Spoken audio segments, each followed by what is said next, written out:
मित्रांनो नमस्कार. Share market investment या मराठी यूट्यूब चॅनलच्या एका नवीन व्हिडिओमध्ये आपलं स्वागत आहे. मित्रांनो, आज आपण अशी कंपनी बघणार आहोत ज्याने गुंतवणूकदाराला चांगला मोठा पैसा बनवून दिलेला आहे. इथं तुम्ही बघू शकता फक्त 3 वर्षात 1 लाखाचे 3 कोटी रुपये झाले. म्हणजे इतका पैसा बनवला आहे. ही कंपनी कोण्या क्षेत्रात काम करते? ऊर्जा क्षेत्रात काम करते, म्हणजे एनर्जी क्षेत्रात काम करत असलेली ही कंपनी.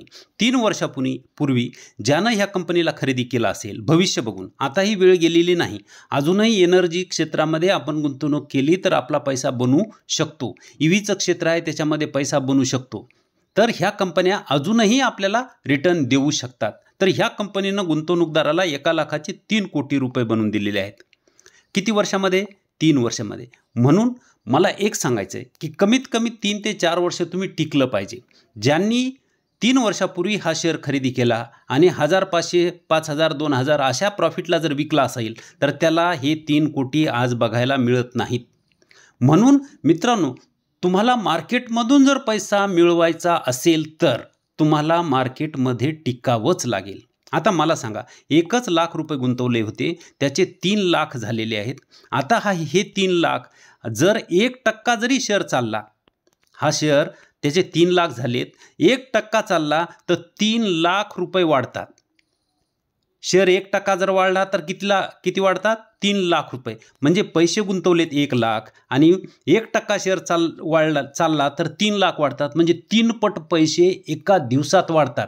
मी 1% सांगतोय, 3, 4, 5, 10% वाढला तर किती पट वाढेल हे तुम्ही बघू शकता. असा पटीमध्ये पैसा आपल्याला जर आपण दीर्घकाळ टिकलो तर मिळू शकतो. परंतु आपण दीर्घकाळ टिकायचं असेल तर आपल्याला सगळ्यात महत्त्वाचं की आपल्याला त्या कंपनीचे फंडामेंटल माहीत पाहिजे. त्या कंपनीचे फंडामेंटल माहीत पाहिजे, त्या कंपनीचं भविष्य माहीत पाहिजे. आणि ते जर आपण चेक केलं असेल आणि आपण शेअर खरेदी केला आणि तो 5-10 रुपये कमी झाला, 5-10% कमी झाला तर आपण हलणार नाहीत, आपण घाबरणार नाहीत. तर आपण त्याच्यात पुन्हा गुंतवणूक करू आणि त्या शेअरची संख्या आपण वाढवत राहू. पण त्याच्यासाठी आपल्याला त्या कंपनीचे फंडामेंटल माहीत असणं हे फार आवश्यक आहे. कुणाच्या सांगण्यावरून, भावानं सांगितला, मित्रानं सांगितला, नातेवाईकानं सांगितला म्हणून शेअर खरेदी केला तर आपण टिकू शकत नाहीत. त्याचबरोबर पोर्टफोलिओ बनवत असताना मी काल व्हिडिओमध्ये सांगितलं होतं एका प्रश्नाच्या उत्तरामध्ये की तुम्ही पोर्टफोलिओ बनवत असताना वेगवेगळ्या क्षेत्रातल्या कंपन्या घ्या. फायनान्स आहे, IT आहे, केमिकल आहे, अजून फार्मा आहे, अजून इंजिनिअरिंग क्षेत्र आहे. अशा वेगवेगळ्या क्षेत्रातल्या तुम्ही जर कंपन्या घेतला तर तुमचा पोर्टफोलिओ हा डायव्हर्सिफाईड होईल. म्हणजे तुमची रिस्क ही कमी होईल. वेगवेगळ्या क्षेत्रातल्या जर कंपन्या असली तर अशा वेगवेगळ्या क्षेत्रातला एक फोकस पोर्टफोलिओ बनवून, प्रत्येक क्षेत्रातल्या 1, 2, 3 कंपन्या घेऊन असा एक फोकस पोर्टफोलिओ बनवा 25-30 कंपन्याचा, की ज्याच्यामधून तुम्हाला चांगले रिटर्न मिळू शकतात. नाही तर भरपूर कंपन्या घेतल्या, एक ना धड भाराभर चिंध्या, काही उपयोग होत नाही, त्याच्यामुळं आपला पैसा बनणार नाही. मला काय म्हणायचं आहे की तुम्ही 100-150 कंपन्या घेणार आहात तर त्या कंपन्या घेण्यापेक्षा त्याच्यातल्या निवडून 5-25 घ्या. ह्या 100 कंपन्यात 100 वेळेस गुंतवणूक करण्यापेक्षा एकाच कंपनीत 100 वेळेस गुंतवणूक करा. तुमच्या शेअरची संख्या वाढेल आणि तुम्हाला पैसा हा जास्त मिळेल. म्हणून एक कंपनी ठरवा, 10 कंपन्या ठरवा, 15 कंपन्या, 20 कंपन्या, 25 कंपन्या जास्तीत जास्त ठरवा. 25 कंपन्या, 30 कंपन्या जरी ठरवल्या तर तुम्ही 10 क्षेत्रातल्या, 10 वेगवेगळ्या क्षेत्रातल्या 3-3 कंपन्या घेतल्या तरीही 30 कंपन्या होतात. तर 10 वेगवेगळे क्षेत्र घेतले तर तुमचा पोर्टफोलिओ मस्त हा डायव्हर्सिफाईड होऊ शकतो. तर अशा कंपन्या घेऊन तुम्ही एक चांगला पोर्टफोलिओ बनवा आणि त्याच्यामध्ये तुम्ही ही तुमची गुंतवणूक सतत वाढती ठेवली पाहिजे. म्हणजेच काय की दर महिन्याला जी तुम्ही गुंतवणूक करत आहात, दर वर्षाला जी गुंतवणूक करत आहात ती वाढत गेली पाहिजे. 1000 रुपये गुंतवणूक करत असाल तर पुढच्या वर्षी त्याचे 1200 झाले पाहिजे, त्याच्या पुढच्या वर्षी ते 1500 झाले पाहिजे. अशी तुमची गुंतवणूक ही सतत वाढती असली पाहिजे. आता जर गुंतवणूक वाढवायची म्हणल्यानंतर आपल्याला काय करावं लागेल? आपलं उत्पन्न वाढवावं लागेल. उत्पन्नाचे जे मार्ग आहेत आपले ते उत्पन्न वाढवावं लागेल, तरच आपल्याला गुंतवणूक ही वाढवता येईल. आणि उत्पन्नाचे मार्ग जर आपण वाढवू शकत नसाल, कोणताच पर्याय नाही की आपण उत्पन्न ह्याच्यापेक्षा जास्त करू शकणार नाही, हे आपलं ठरलेलं आहे किंवा होणार नाही हे आपल्याला जर माहीत असेल तर दुसरा एक पर्याय आहे तो हा की आपला खर्च कमी करा. आपला खर्च कमी करणं हे आपल्या हातात आहे. खर्च कमी केला तर आपण गुंतवणुकीची रक्कम ही वाढवू शकतो. अशा प्रकारे आपण त्या पोर्टफोलिओला चांगलं डेव्हलप करू शकतो. त्याच्यानंतर दुसरी एक गोष्ट अशी आहे, दीर्घकाळ टिकण्यासाठी काय काय लागते हे तुम्हाला सांगायला लागलो. आणि दुसरी एक गोष्ट अशी आहे की आपण जे मार्केटमध्ये आलो की ते पहिल्यांदा आपण ₹1, ₹2, ₹3 अशा पेनी शेअरकडे वळतो किंवा ट्रेडिंगकडे वळतो. चुकूनही हे करू नका. गुगलवर तुम्ही सर्च करा, ट्रेडिंग करून 99% लोक हे मायनस झालेले आहेत. कोणीही प्लस होऊ शकत नाही. तर ट्रेडिंग किंवा पेनी शेअरकडे जाऊ नका. पेनी शेअरकडे जाणं म्हणजे एकतर मार्केटमध्ये आपण नवीन आलोत आणि पेनी शेअरसारखे किंवा ट्रेडिंगसारखे जर पर्याय आपण वापरले तर टक्कल केलं आणि गारा पडल्या अशी परिस्थिती होते. तर ती परिस्थिती येऊ नये म्हणून मार्केटमधून आपण बाहेर पडतो आणि म्हणतो की मार्केटमध्ये पैसे जातात. तर असं होऊ नये म्हणून ट्रेडिंग किंवा पेनी शेअरकडे चुकूनही जाऊ नका. आणि दुसरी गोष्ट, शेअरच्या किमतीला बघण्यापेक्षा त्या शेअरच्या कामाला बघा.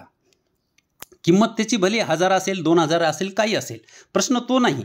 तर त्याच्या किमतीला बघण्यापेक्षा त्या शेअरच्या काम काय करतो, ती कंपनी काम काय करते, तिची ग्रोथ काय आहे, भविष्यामध्ये ती वर जाणार आहे की नाही हे आपल्याला कळू शकते.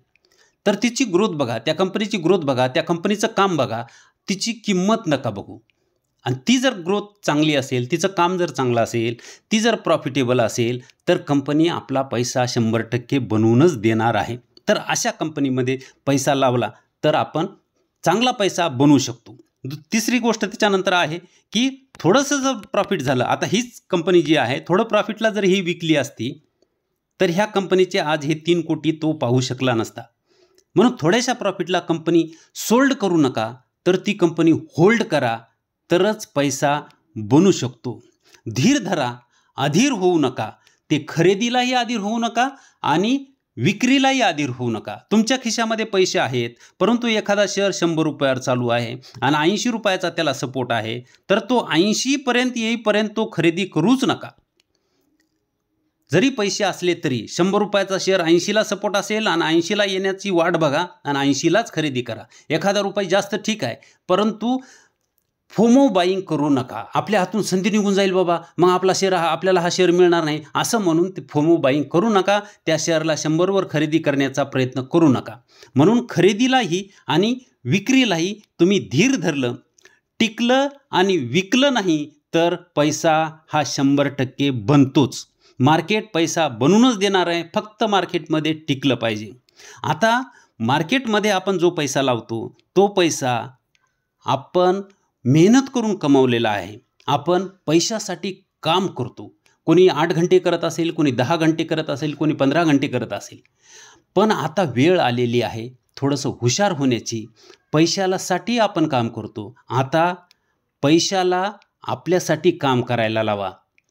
पैशाला जर आपल्यासाठी काम करायला लावला तरच आपण आर्थिकदृष्ट्या सक्षम होऊ शकतो. नाही तर पैशासाठी मी जीवनभर काम करतोय आणि माझं घरसुद्धा करण्यासाठी मला कर्ज काढावं लागतंय, अशी परिस्थिती सध्याच्या मेहनतीनं मिळवलेल्या पैशाची होऊ शकते.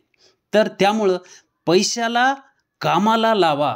पैशानं माझ्यासाठी काम केलं तरच मी आर्थिकदृष्ट्या सक्षम होऊ शकतो. आणि त्याच्यासाठी उत्तम पर्याय म्हणजे शेअर मार्केट, शेअर बाजार हा. ह्याच्यामध्ये पैशाला जर कामाला लावलं तर पैसा शेअर बाजार इतका बनवून देईल की आपण काही वर्षानंतर आपल्याला कोणतंही काम करायची गरज नाही. आपण आरामशीर बसून आपलं घर चालवू शकतो. आपलं भविष्य जे आहे, आपल्या मुलांचं भविष्य असेल, त्या मुलांचंही भविष्य एकदम आपण सुरक्षित करू शकतो. तर असं पैशाला कामाला लावा म्हणजे आपलं भविष्य हे आर्थिकदृष्ट्या सक्षम होईल. प्रश्न हा नाही की तुम्ही बाजारात किती पैसे लावले, प्रश्न हा आहे की तुम्ही बाजारात ते पैसे कुठं लावलेले आहेत. म्हणून चांगल्या कंपन्या, फंडामेंटल ज्याचे स्ट्रॉंग आहे अशा कंपन्या शोधून त्याच्यामध्ये जर पैसा लावला तर पैसा हा बनतो. कारण पैसा कमवण्यालाही अक्कल लागतेच. मी म्हणत नाही की पैसा कमवण्याला अक्कल लागत नाही, पण पैसा कुठं गुंतवावा ह्याच्यासाठी जास्त अक्कल लागते. कमवण्यापेक्षा तो कुठं गुंतवावा ह्याच्यासाठी ही जास्त अक्कल लागते आणि ह्याचा आपण बाजारातून फायदा करून घेऊ शकतो, की बाजारात जर पैसे लावले स्ट्रॉंग कंपनीमध्ये, प्रॉफिटेबल कंपनीमध्ये, ज्याचे की सेल्स प्रॉफिट वाढत आहेत, ज्याचं भविष्यामध्ये ग्रोथ चांगली होईल असं दिसत आहे, ग्रीन एनर्जीसारखे शेअर, तर अशा शेअरमध्ये जर पैसा लावला तर पैसा हा 100% बनतो. ह्या सगळ्या गोष्टी आपण समजून घेऊन जर बाजारात उतरलो आणि निश्चित ध्येय ठरवलं की मला पैसे कमवल्याशिवाय बाहेर पडायचंच नाही, मला निश्चित माझं जीवन एकदम सुरक्षित करायचं आहे, ह्या शेअर मार्केटमधून मला करोडो रुपये कमवायचे आहेत, हे ध्येय ठेवून जर मी बाजारात उतरलो समजून उमजून, तर मी हे करू शकतो, बाजारातून मोठा पैसा मिळवू शकतो आणि मी माझं ध्येय ठरवलं असेल त्या ध्येयामध्ये यशस्वी होऊ शकतो. फक्त समजूतदारपणा आवश्यक आहे. बघा, नाहीतर अर्जुन आणि दुर्योधन दोघांचा गुरु एकच होता, पण यशस्वी फक्त अर्जुन झाला, कारण समजूतदारपणा आवश्यक आहे. तर ह्या गोष्टी समजून घेऊन जर मी बाजारात उतरलो असेल तर 100% बाजारातून मी चांगले रिटर्न कमवू शकतो. ह्या कंपनीनं 3 वर्षामध्ये 1 लाखाचे 3 कोटी केले, तर ते 3 कोटी फक्त जो 3 वर्ष थांबला त्यालाच मिळालेले आहेत. जो थांबला नाही, जो निघून गेला, त्याला 1000, 2000, 4000 मिळाले असतील, त्याचे पैसे तिथंच खर्च झाले असतील. आता हा 1% जरी शेअर चालला तर इथं 3 लाख रुपये वाढायला लागलेत. तर असं दीर्घकाळामध्ये ही कंपाऊंडिंग असते, दीर्घकाळ टिका, पैसा हा 100% बनणार आहे. ही कंपनी कोणती आहे बघा, KPI ग्रीन एनर्जी या सौर कंपनीचे शेअर्स अवघ्या 3 वर्षात 18 रुपयावरून 1800 रुपयापर्यंत वाढले आहेत. KPI ग्रीन एनर्जी शेअर्सने गेल्या 3 वर्षात गुंतवणूकदारांना 9900% जास्त परतावा दिला आहे. सौर ऊर्जेच्या व्यवसायात गुंतलेल्या या कंपनीने गेल्या 2 वर्षात 2दा बोनस शेअर दिले आहेत.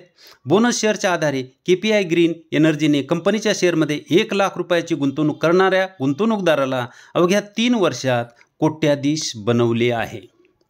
11 जून 2021 रोजी बॉम्बे स्टॉक एक्सचेंजमध्ये KPI ग्रीन एनर्जीचे शेअर 18 रुपये 33 रुपयावर होते, 18 रुपये 33 पैशावर होते. जर एखाद्या व्यक्तीने KPI ग्रीन एनर्जी शेअरमध्ये एकाच वेळी 1 लाख रुपये गुंतवले असते तर त्याला 5455 शेअर मिळाले असते.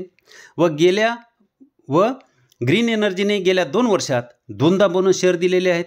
हे बोनस शेअर कसे आहेत? जे बोनस शेअर जोडले गेले तर एकूण शेअर्सची संख्या किती होईल तर 16,365 एवढे शेअर्स त्याचे होतील 2दा बोनस शेअर दिल्यामुळे. आणि 14 जून 2024 रोजी कंपनीचे शेअर्स 1834 रुपयावर बंद झालेले आहेत. सध्याच्या शेअरच्या किमतीनुसार KPI ग्रीन एनर्जीच्या 16,365 शेअरचे मूल्य 3 कोटी रुपये होते. त्यामुळं कंपनीमध्ये टिकलं पाहिजे. कंपनीमध्ये टिकलं तर निश्चित पैसा बनवू शकतो, फक्त ग्रोथ कंपन्यांमध्ये राहिलं पाहिजे. कंपनीकडून 2दा बोनस शेअर्स मिळालेला आहे, ज्याचा उल्लेख आपण मागं पाहिला. KPI ग्रीन एनर्जीने गेल्या 2 वर्षात 2दा बोनस शेअर दिलेले आहेत. कंपनीने जानेवारी 2023मध्ये 1:1च्या प्रमाणात बोनस शेअर दिलेले आहेत. म्हणजे कंपनीने प्रत्येक शेअरमध्ये 1 बोनस शेअर दिला. म्हणजे तुमच्याकडे जर 100 शेअर असेल तर कंपनीनं दुसरे अजून 100 शेअर त्याच्यामध्ये दिले तर तुमचे 200 शेअर झालेले आहेत. आता इथं तुमचे 200 शेअर झाले. नंतर काय बोनस शेअर दिलेला आहे? 2:1 हे प्रमाण दिलेलं आहे. म्हणजे 2 शेअर मागं 1 शेअर दिलेला आहे. म्हणजे 2 शेअर इथं 200 शेअर आहेत तुमचे उदाहरण, तर त्याच्यामध्ये 1 शेअर, प्रत्येक 2 शेअर मागे 1 शेअर दिलेला आहे. म्हणजे 200 शेअरच्या मागे तुम्हाला अजून प्लस किती 100 शेअर मिळतील. म्हणजे टोटल तुमचे शेअर 300 होतील. अशा प्रकारे हे बोनस शेअरची संख्या त्याच्यामध्ये ॲड होत राहते आणि आपली शेअरची संख्या वाढत जाते. तर ह्या गोष्टी तुम्ही लक्षात ठेवा. दीर्घकाळ टिका, पैसा हा 100% बनणार आहे. फक्त ग्रोथ असलेल्या कंपनीचे शेअर खरेदी करा आणि बिनधास्त राहा. पोर्टफोलिओ हा डायव्हर्सिफाईड बनवा, पण इतका बनवू नका की एक ना धड भाराभर चिंध्या, असा करू नका. तर चांगले शेअर 25-30 तुमच्या ह्याच्याप्रमाणे घ्या. कोणताही नियम नाही, तुम्ही 100 शेअर घ्यावे, 150 घ्यावा किंवा 10 घ्यावे असं नाही. पण ज्या लोकांनी पैसा कमवला त्यांच्याकडे जर बघितलं तर त्यांचे शेअर्स हे कमी संख्या आहे आणि त्यांना जास्त पैसा मिळालेला आहे. त्यामुळं आपणही त्यांच्या मार्गाने जायला हरकत नाही. 15-20 लोकांचे शेअर, 15-20 श्रीमंत जे झालेले आहेत करोडपती, तर त्यांचे शेअर्स 15च कंपन्याचे असतील, 17च कंपन्याचे असतील, परंतु मला जर तेवढे कमी वाटत असतील तर मी 20 घेऊ शकतो, 22 घेऊ शकतो, 25 घेऊ शकतो, 30 घेऊ शकतो, त्यांच्यापेक्षा डबल घेऊ शकतो. याच्यापेक्षा जास्त घेणं म्हणजे आपल्याला आपण जो पहिला शेअर घेतला त्याच्यावरच विश्वास नाही असं होईल. तर हे तुम्ही ठरवा, समजून घ्या मार्केटमध्ये कोणते शेअर आपण घ्यायला पाहिजेत, कोणते प्रॉफिटेबल आहेत, कोणत्या शेअरमध्येच आपल्याला पैसा लावला तर पैसा बनू शकतो. ज्या शेअरचे सेल्स नाहीत, ज्या कंपनीचे प्रॉफिट नाहीत, अशा कंपनीत पैसा लावू नका. पेनी शेअरकडे वळू नका. ट्रेडिंगसारखे पर्याय आपल्याला आत्मघाती ठरतात. तिथं आपला पैसा जातो. 99% तुम्ही गुगलवर सर्च करून बघा, 99% लोकांचे पैसे जात आहेत. मित्रांनो, व्हिडिओ खूप मोठा होत आहे, तर तुम्हाला व्हिडिओ कसा वाटतो तर तुम्ही कमेंटमध्ये सांगू शकता. व्हिडिओ जर चांगला वाटत असेल, ही माहिती लोकांपर्यंत पोहोचावी असं तुम्हाला वाटत असेल आणि तुमच्या व्हॉट्सॲप ग्रुपवर हा व्हिडिओ शेअर करावा असं वाटत असेल तर हा व्हिडिओ तुमच्या व्हॉट्सॲप ग्रुपवर शेअर करा. जास्तीत जास्त लोकांनी मार्केटमधून पैसा कमवावा हीच सदिच्छा आहे. त्यांना खरं मार्केट काय आहे ते कळावं, त्यांनी दीर्घकाळ टिकावं, चांगल्या कंपन्याचे शेअर्स घ्यावे हीच अपेक्षा आहे. आणि चॅनलवर नवीन असाल तर सबस्क्राईब करायला विसरू नका. धन्यवाद.